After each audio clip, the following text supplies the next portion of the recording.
我が国日本で開催されます。私、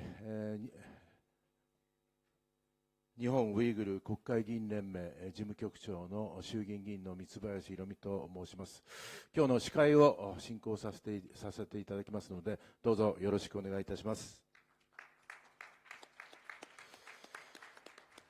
昨日は歓迎レセプション、多くの皆様にご参加をいただきましてありがとうございました。今日から2日間、議論が行われるわけでありますが、準備はもう滞りなくしているつもりでありますけれども、何かと不行き届きの点があるかと思います。ぜひ、お申し付けいただければと思います。この会議は28カ国の国会議員、また有識者の方にご参加をいただいております。活発な議論と、そしてこのウイグル、東トルキスタン国、こうしたウイグルの民族がこれからも世界の中で輝けるような、そうした国としてなっていくこと、このことを願っている次第でございます。それでは開会に先立ちまして国歌斉唱を行いたいと思います。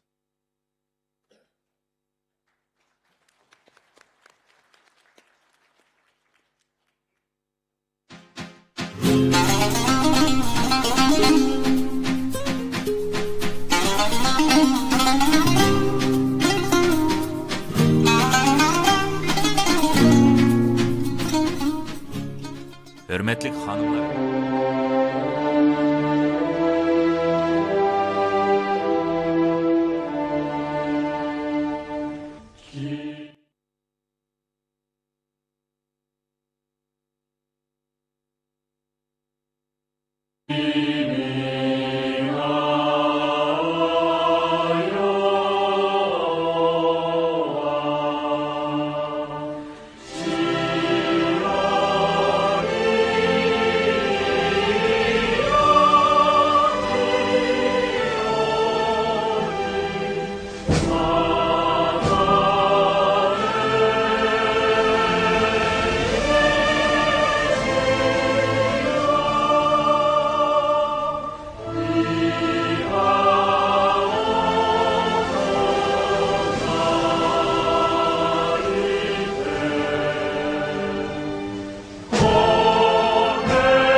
ありがとうございました。ご着席お願いいたします。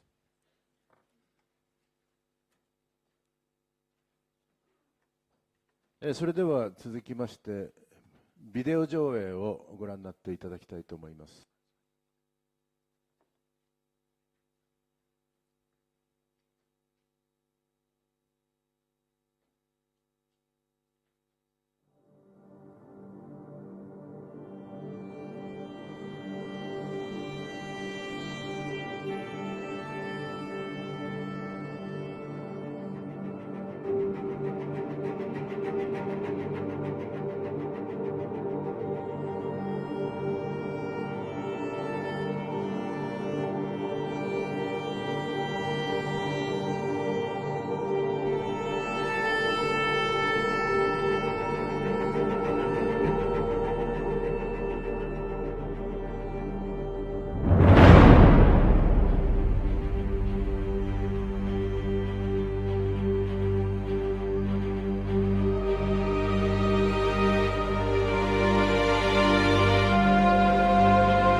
Since 2017, Uyghurs and other Turkic people have suffered from unspeakable human rights atrocities at the hands of the Chinese government. This includes the arbitrary detention of up to 3 million Uyghurs in mass internment camps, systematic rape, modern slavery, forced sterilization and abortion, family separation, and other severe human rights abuses.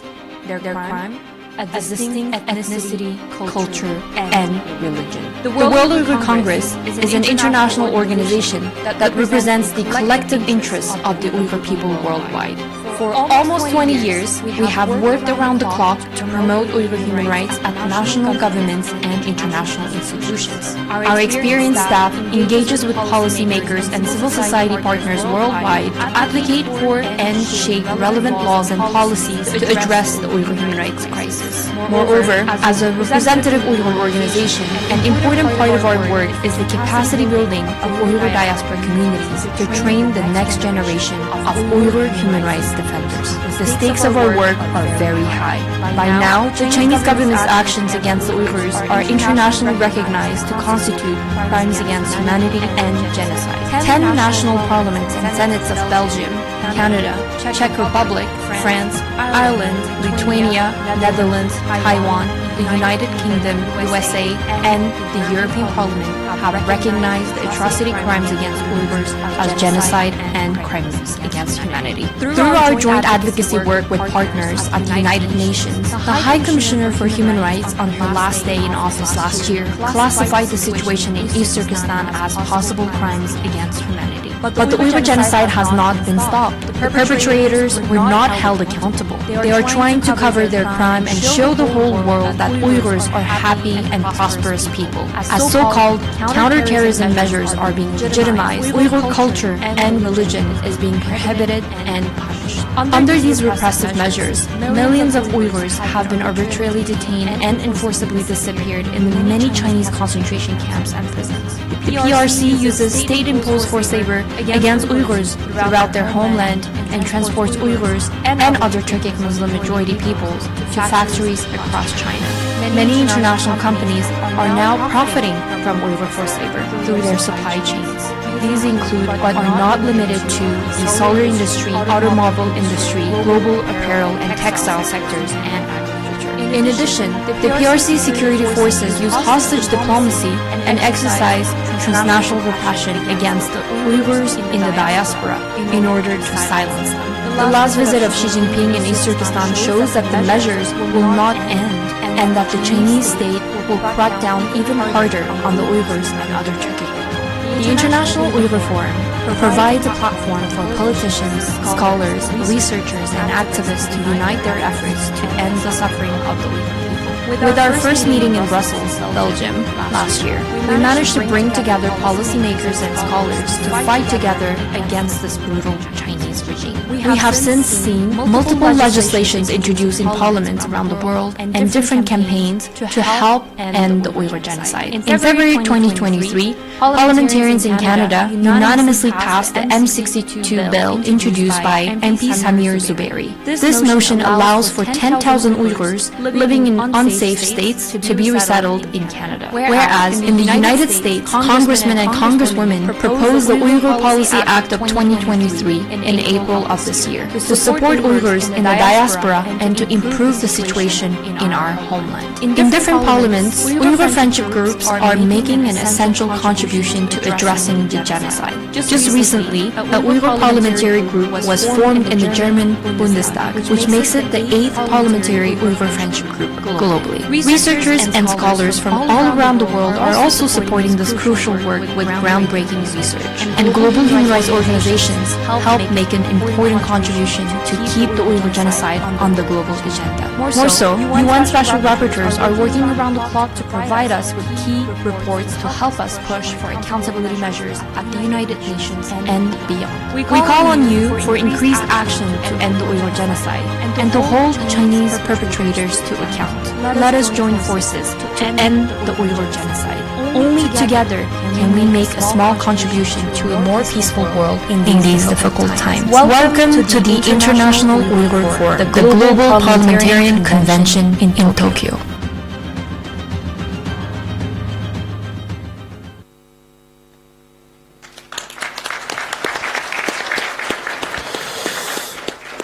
それでは開会のご挨拶をお願いしたいと思います。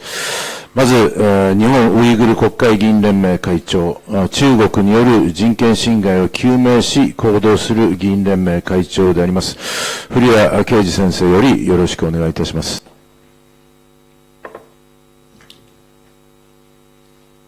皆さんおはようございます。同時通訳ですね。皆さんおはようございます。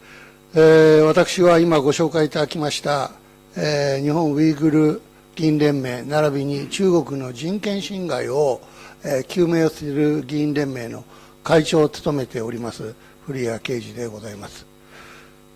今日は実はこのウイグルの世界大会が11年ぶりに日本で開会をされます。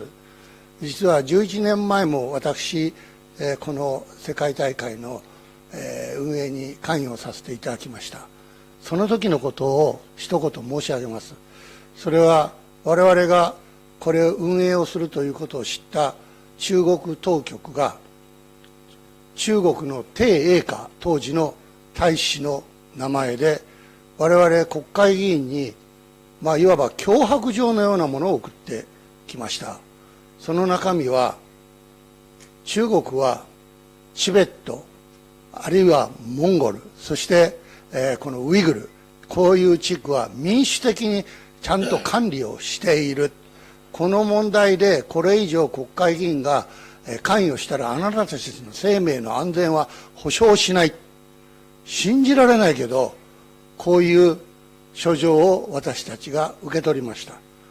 当時は自由民主党が政権に復帰する直前でございましたが我々は50名の国会議員を、すぐに集めて連名で大使に、反論状を出しました。その内容はウイグルの実態を中国側からの見解で書いたものと思われますが正直言ってこれは間違っている事実ではないと指摘せざるを得ない。ましては主権国家の国会議員に対する書状としては極めて適正に欠ける失礼なものである。我々は独立国家の国会議員として堂々とこの会会をいたしますということを宣言して送りそしてなおかつメディアにも全て公表しました。その後どうなったか特に鄭英華大使からの反論はありませんでした。しっかりこの、日本で最初のウイグル世界大会を開会することができたという経緯がございます。私が申し上げたいのは、やはり中国に対しては毅然たる態度で対応していくということが大前提であります。忖度する必要は全くないということじゃないでしょうか。私は今、ウイグル議連の会長でありますけれども、昨年の12月にウイグル議連からモンゴル議連、それからチベット議連、人権外交議連、を、それぞれ統合してですね、中国の人権侵害を究明する議員連盟というのを、昨年立ち上げました。それぞれ議員連盟は人権侵害だけではないいろんなテーマも扱っていますので、中国の人権侵害ということにスポットを当てて、それに特化をして取り組む議連でございます。その後、3月にはですね、イーサン・ガットマンさん、これは中国専門のアナリストですけれども、中国研究の、共産主義者記念財団 VOC の中国研究の上席研究員でありますが、この方をお招きをして、臓器移植の実態、生きた人間から臓器を、取り出して、ビジネスにしているという現実の生々しい報告を受けました。またその後、4月4日にはデイビッド・タマスさん、これは国際人権弁護士ですが、中国の臓器問題の調査の第一人者と言われている、こういった方々も呼んで意見交換、そして生々しい実態を報告を受けております。そして今日がこの世界大会11年ぶりの日本での開催ということで、かつてですね、もう中国がやり放題やってました。そして私らが非常に、懸念しているのは、習近平主席が3期目を迎えて、共産党大会でも相当厳しいことを言って、なおかつこの人権侵害についてもかなり踏み込んで対応しているというのが今のビデオにあるように事実でございます。私は世界には独裁国家3つあると思います。一つは中国です。もう一つはロシアでしょう。それからもう一つは北朝鮮です。我々はそういった国々に囲まれています。独裁者の共通点は3つあります。一つは周りをすべてイエスマンで固める。二つ目は世界の首脳も平気で騙す。三つ目は人の命や人権よりも自らのメンツ。これを当てはめていけば、独裁者の行動パターンが読み解くことができるということだと思います。私たちはこの常軌をした中国の人権侵害についてはですね、堂々と対応していかなきゃいけない。ちょうど今日は中谷元さんがあちらに見えてますが、中谷さんが確かまだ総理補佐官、人権担当の補佐官だった時に、サミットの前にですね、政府がそういった人権侵害の国で作られた製品は、輸入しないようにというような、対応、これは強制力はないわけですけれども、そういったメッセージを政府として発信をしていただいた、中谷元当時の補佐官がいろいろ対応していただきました。こういったこともご披露申し上げます。ただ、世界と比べてやり方まだ日本は生ぬるいと思います。やっぱりみんなから背中を押していただいてですね、対応していく。もちろん国会でも決議をしました。ただ決議の内容はもう皆さんご承知の通り、ややトーンダウンした形になってますよね。そんな配慮をする必要は私はないと思いますが、日本の国会は基本的に全ての政党が了解をしないと国本会議決議がなかなか難しいという現実があるので、最後は調整の上決議をすることの方が大切であるという観点に立って決議をさせていただきました。今後ともですね、この今ネット社会になって10年前とは全く違う世界です。中国がいくら真実を隠そうとしても、もうネットで世界に拡散しています。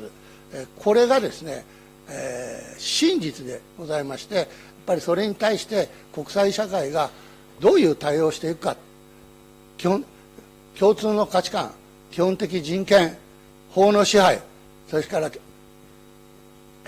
民主主義というですね、こういう共通の価値観を持つ国々がしっかり連携をしていかなくてはいけません。私実は多くの議連の会長やってますが、その一つは日本と台湾の議員連盟です。私会長やってます。で、台湾は正式な国交がないので、極めて重要な役割を果たしているんですが、台湾あるいは台湾海峡に対しても中国当局はちょっと常軌を逸した動きをしています。これも国際社会がしっかり連携してそういった動き、暗殺をされた安倍晋三元総理が台湾有事は日本の有事だ、日米共同の有事だ、世界の有事になり得るんだということをはっきり発信しました。そういうことをさせてはいけないんです。させないために私たちは連携をしていく、こんな取り組みをしていることも合わせ、ご報告を申し上げながら、非常に有意義な大会が今日こうやってキックオフできる、昨日の前夜祭に続いて実際の審議ができるということを私自身も大変喜んでおります。そして中国の人権侵害を究明する議員連盟を数多くの超党派の仲間が参加してくれました。役員は全員公表しました。これ公表するとね、意外といや協力はするけど名前出すのは勘弁してくれっていう議員も意外といるんですね。それは全部説得して70数人全部公表してます。私たちはそれぐらいこの問題に対してまなじりを消して取り組んでいこうと思っておりますので、ぜひ皆さんと同じ視点に立って世界が協力をしてしっかり中国に対して牽制し、そして圧力を強め、常軌をした動きをさせないこと、このことをみんなで究極の目標として頑張っていこうではありませんか。以上で冒頭議員連盟会長としてのご挨拶に変えさせていただきます。ありがとうございました。古谷会長ありがとうございました。続きまして、世界ウイグル会議議長ドルクン・エイサ世界ウイグル会議総裁よりご挨拶をお願いいたします。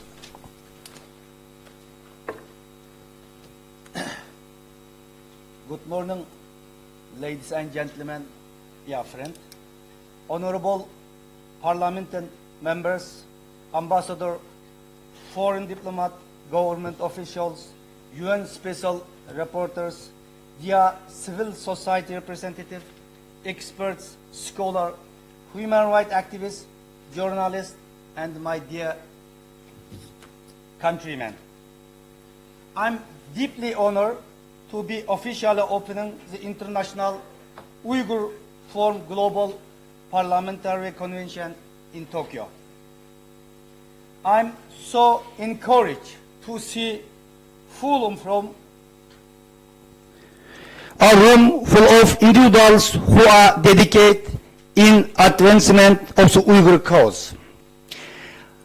As you may know, the Uyghur issue has made headlines in recent years, but headlines don't end an ongoing genocide. Accountability and concerted effort can. This is why we are here today. Many concrete actions have been taken by members of parliaments, civil society actors, UN experts, scholars, and with the international community.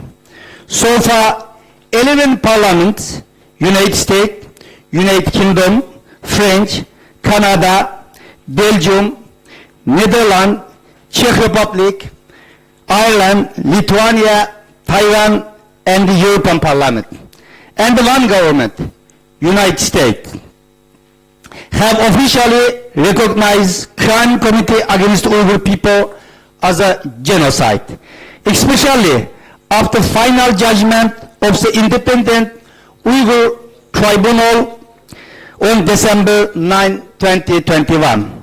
And just last year, both House of Representatives, the House of Council in Japan passed historic resolution on Uyghurs.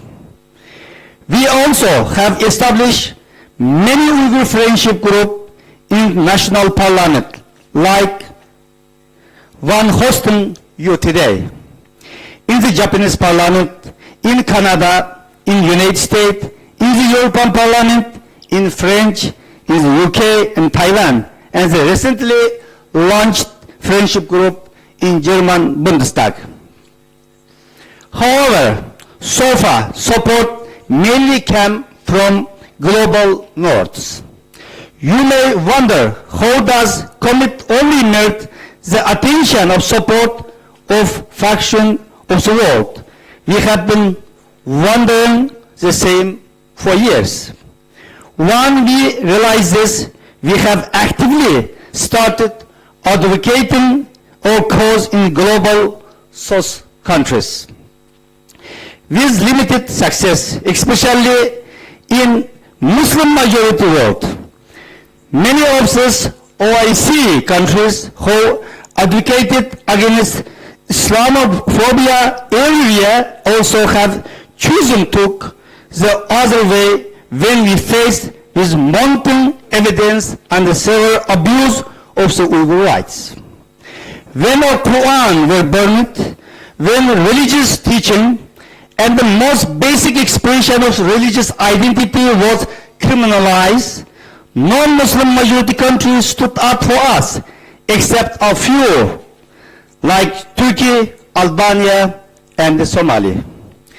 We have realized that we have few supporters in the global south. During this time, the situation on the ground has not gotten any better. Recent reporting has put an emphasis on the desecularization of the region, where checkpoints are less visible, where more people can be seen in the streets appearing to live normal lives, and the tourists who are enjoying showcase of the Uyghur culture. But this is just face the Chinese government want to show to the international community. The situation is more dire than ever. With formal sentencing of those who were previously held in the extrajudicial camps, the surveillance that is still heightened in most Uyghurs area. Family separation, elimination Uyghur culture, we must not be fooled by Chinese propaganda. This is the why this gathering in Japan is crucial. We have legislators from many different countries present here. After the filing of the resolution discussing the human rights at the Human Rights Council last October, we have realized that we urgently need new partner in Asia, in Middle East, in Africa and Latin America. We simply cannot end the genocide without their support. Why Japan?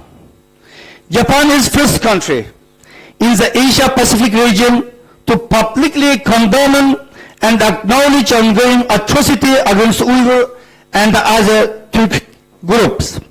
Since 2019, during the second Abe administration, Japan has been only non-Western country to sign joint statement condemning the Uyghur genocide at the United Nations continually. The current Kishida administration has emphasized human rights diplomacy, including response to Uyghur atrocity and its election manifesto and establishment of Prime Minister Advisor on the human rights issue. This forum has enabled the participation of 200 participants from 25 countries. In the next 2 days, there will be various discussions with more than 80 speakers from surveillance technology, forced labor to transnational repression. We don't simply want a simple conversation about these issues, but tangible action-oriented items that will be serve all of us in campaigning for accountability and change. This is the immense value is everyone's participation. This is the forum to exchange view, brainstorm, but mostly importantly to establish long-term partnership that can result in concrete action. May your discussion be protective. I welcome you all to International Uyghur Forum in Japan again. Thank you.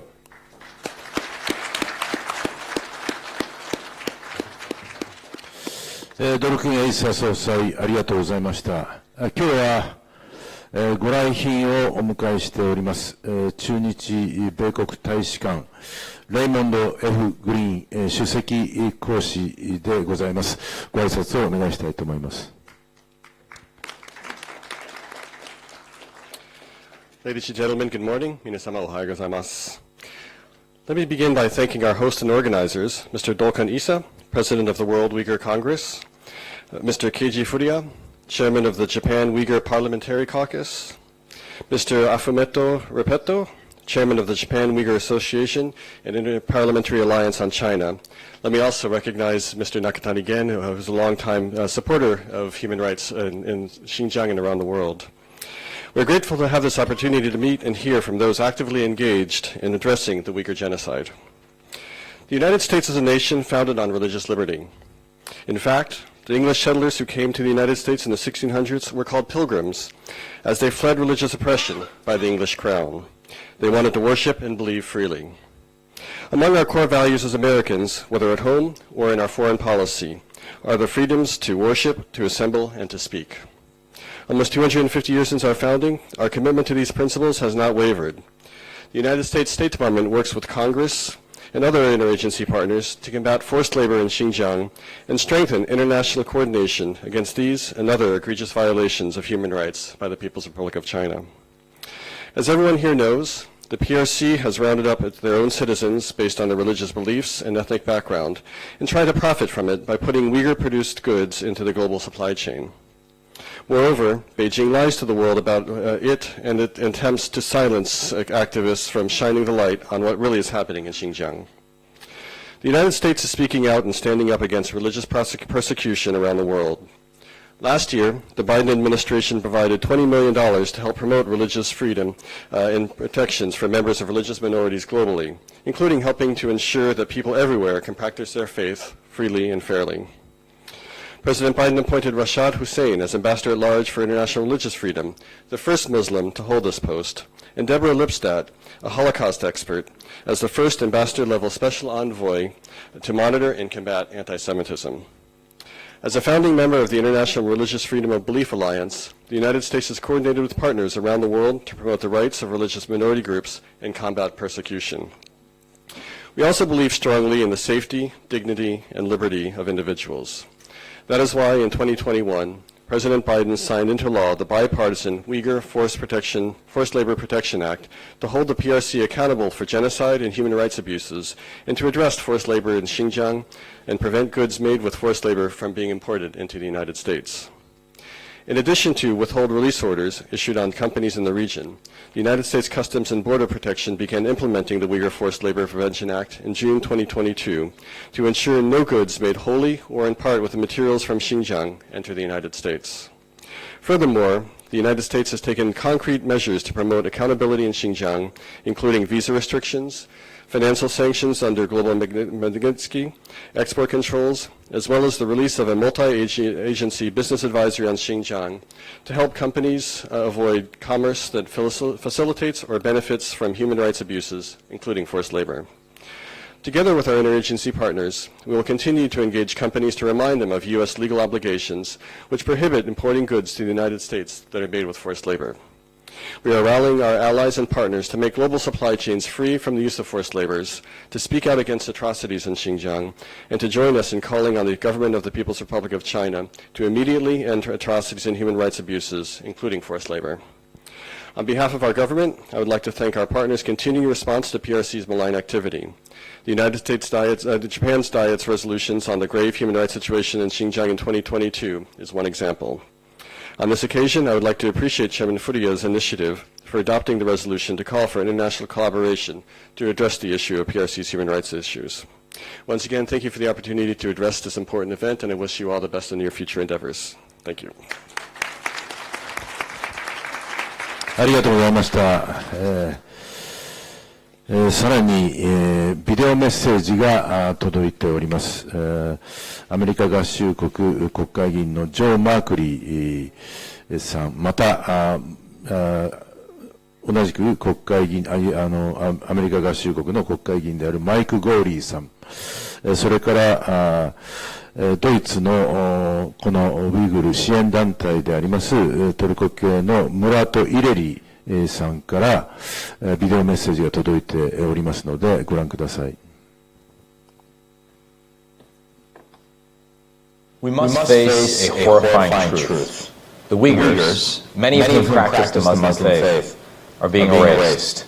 Genocide is yet again occurring, this time at the hands of the Chinese Communist Party. To members of the Uyghur community, we are deeply grateful for your bravery. We know that it has come at a great cost. In March, our committee heard testimony from 2 heroic Uyghur women whose stories took us to the center of the universe, to the place where the world's moral attention should be focused, to Xinjiang. These 2 women were both inside the concentration camps. They are first-hand witnesses to the systemic, unimaginable brutality. Witnesses to the attempted elimination of a people, a culture, a civilization. Witnesses to the largest extrajudicial mass internment of religious minorities, the Holocaust. Witnesses to erasure. That's why Elie Wiesel swore to fight those who would forget, who would avert their gaze. And that is why on this committee we're determined to make sure that the world knows, and that in 50 years, when the Xinjiang genocide is remembered as one of the abominations of the 21st century, no corporate executive, no policymaker, no investor, no university president can look their grandchildren in the eye and claim that they didn't know.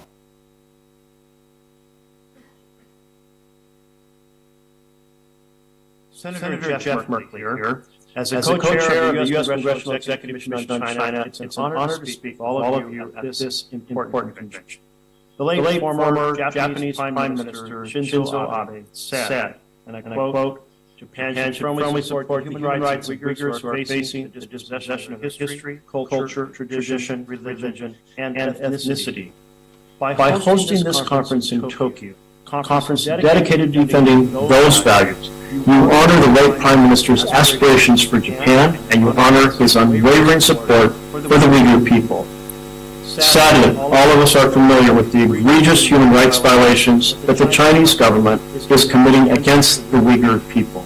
Discrimination, imprisonment, mass detention, internment, torture, forced labor, and transnational repression.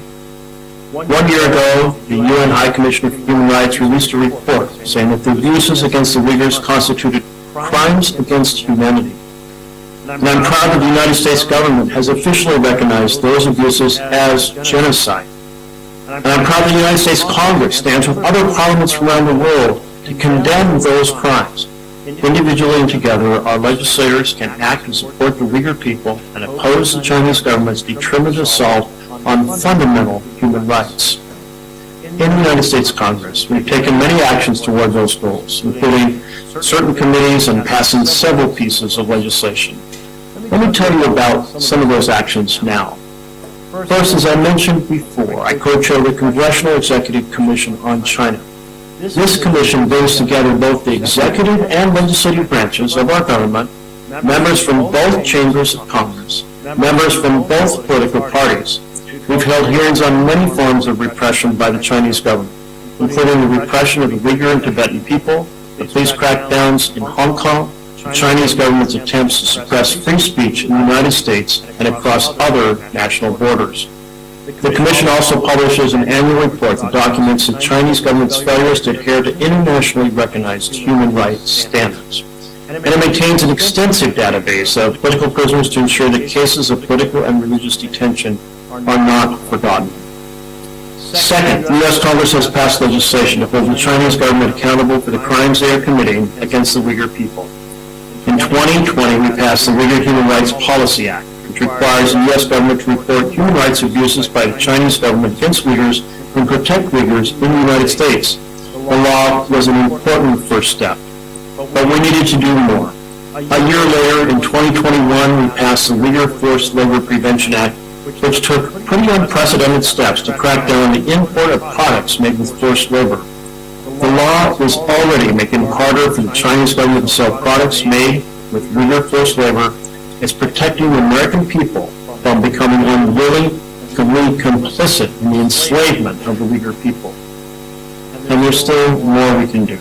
This year, Senator Marco Rubio and I have introduced the Uyghur Genocide Accountability and Sanctions Act, which would do a number of things, including enhancing assistance for the victims of genocide, promoting the preservation of cultural and linguistic heritages and repressed by the Chinese government, improving transparency so we can track who is benefiting financially from these egregious human rights abuses. Third, I'm leading the effort in Congress to mobilize a strong response to the long line of Chinese government authoritarianism that Freedom House calls, and I quote, the most sophisticated, global, comprehensive campaign of transnational repression in the world. I've introduced with Senator Rubio and other colleagues the Transnational Repression Policy Act to hold foreign governments and individuals accountable when they stalk, intimidate, or assault people across borders, especially the Uyghur people and their diaspora in communities around the world. This bill would mandate additional U.S. government reporting on the issue, require training for U.S. diplomatic and law enforcement personnel, bolster intelligence community efforts to track and share information on these incidents, and develop a more effective tip line for victims and witnesses. These are some of the steps we've taken. It's critical that the action not stop there.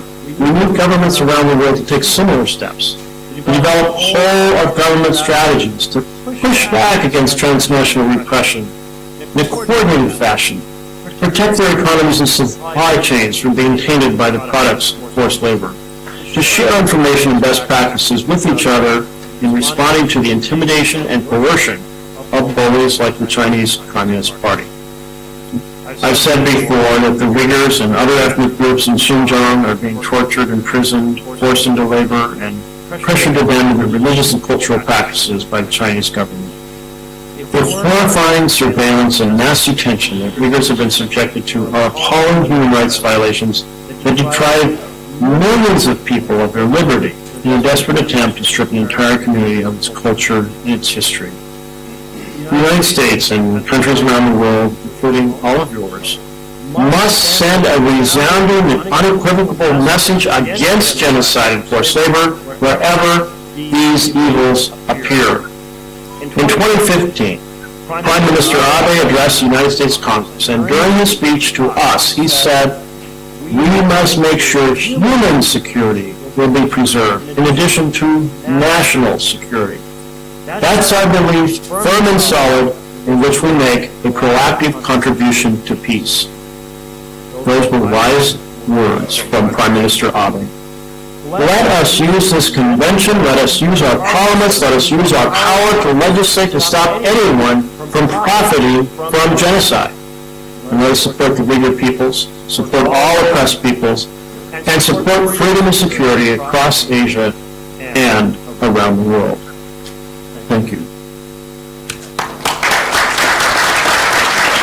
Doğu Türkistan halkı 70 yılı aşkın süredir Çin işgali altında asimilasyon, katliam, soykırım ve diğer insan hakları ihlallerine maruz kalmış, 3 milyonu aşkın insan gerekçesiz bir şekilde toplama kamplarına kapatılmıştır. Birçok insan hakları raporu, toplama kampları tanıkları ve Çinçan polis dosyaları gibi sızdırılmış belgeler, Çin'in işgal altındaki Doğu Türkistan'da soykırım işlediğini inkar edemez ayrıntılarla dünyaya göstermektedir. Çin bu acımasız uygulamalarıyla adeta dünyaya meydan okumakta, hukuk, yasa tanımadığını göstermektedir. Bu zamana kadar uygulanan politikaların hiçbir etki yapmadığı da ortadadır. Onun içindir bir an evvel harekete geçilmeli ve Çin'e dur denilmelidir. Ekonomik çıkar, siyasi dengeler insan ve onurundan önce görülmemelidir. İCMD ve Hasene olarak her daim Uygurlu kardeşlerimizin yanında olduk, insani ve lojistik imkanlarımızı sunduk. 2019 yılı Şubat ayının başta Avrupa başkentleri olmak üzere Avustralya'dan ABD'ye uzanan coğrafyalarda Çin büyükelçilikleri ve konsoloslukları önünde protesto gösterileri organize ettik. Basın bildirileri yayınladık. Dünya Uygur Kurultayı ile birlikte uluslararası kamuoyunun dikkatlerini Çin'in yaptığı mezanine çektik. Yine partnerlerimizle birlikte Uygur soykırımına küresel yanıt sloganıyla 9-10 Kasım 2022 tarihlerinde Belçika'nın başkenti Brüksel'de Avrupa Parlamentosu'nun ev sahipliğinde Uluslararası Uygur Forumu'nu düzenledik. Yayınladığımız Brüksel bildirisiyle soykırıma dikkat çektik ve uluslararası toplumu harekete geçmeye ve soykırımı durdurmaya davet ettik. Doğu Türkistan'ın haklı davasını her zaman maddi ve manevi olarak her platformda destekledik. Desteklemeye de devam edeceğiz. Tarih ülkeleri büyüklüklerine, ekonomik ve askeri güçlerine göre değil, azınlıklara ve savunmasız insanlara nasıl davrandıklarına, adil olup olmadıklarına göre hatırlayacaktır. Bugün burada bir araya gelen erdemli ve seçkin davetliler, tarihe bir not düşerek dünyaya Uygurların yalnız olmadığını, Çin'den büyük bir dünyanın var olduğunu göstermektedir. Barışı, insanca bir yaşamı, huzuru herkes hak ediyor. Barış ve huzur dolu bir dünya temennisiyle. Başta misafirperverliklerinden dolayı Japonya'ya ve değerli katılımcılara selam eder, saygılar sunarım.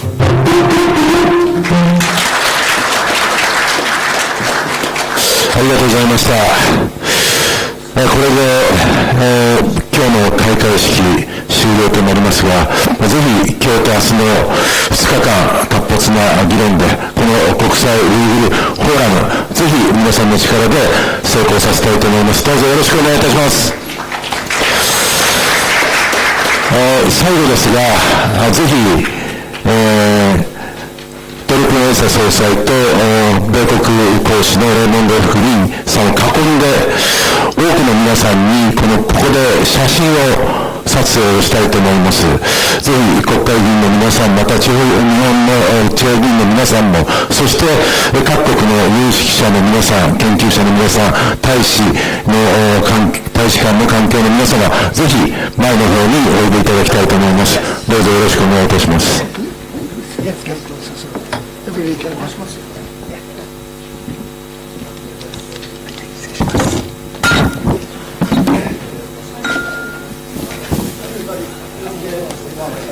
どうぞ皆さん前の方においでください。大勢の方入ると思いますので、ちょっと詰めて、撮影することになりますが、よろしくお願いいたします。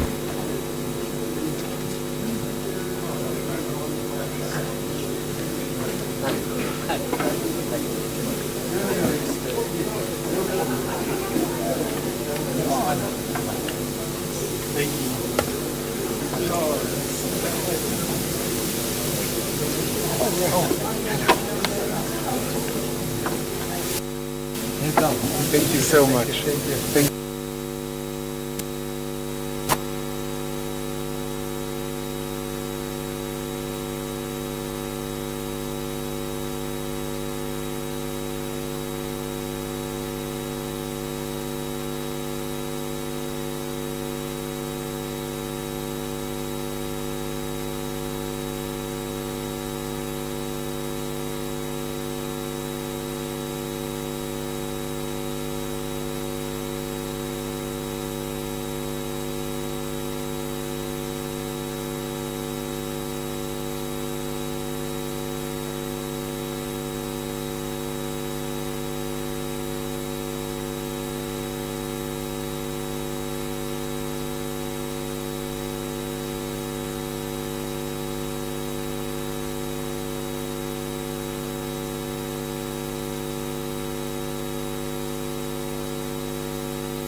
前に座ってください。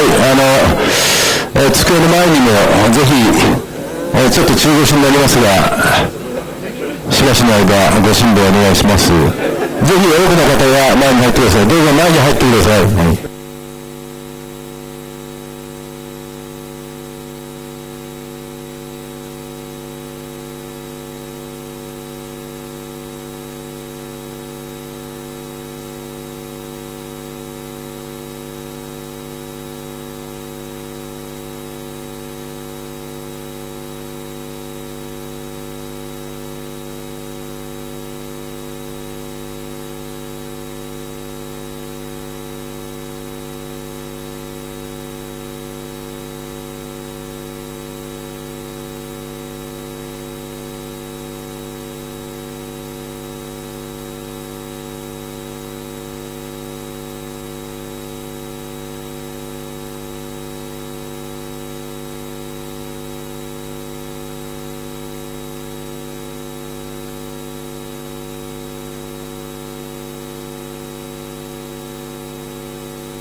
どうもありがとうございます。今日の1時からもまたここの場所でフォトセッションがありますので、ぜひその時もご参加いただきたいと思います。ありがとうございました。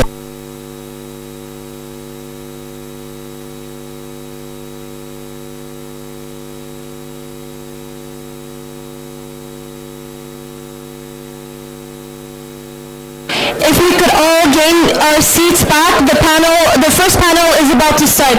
Program endi boshlandı, annola jayonlar do'ttasanlar rahmat.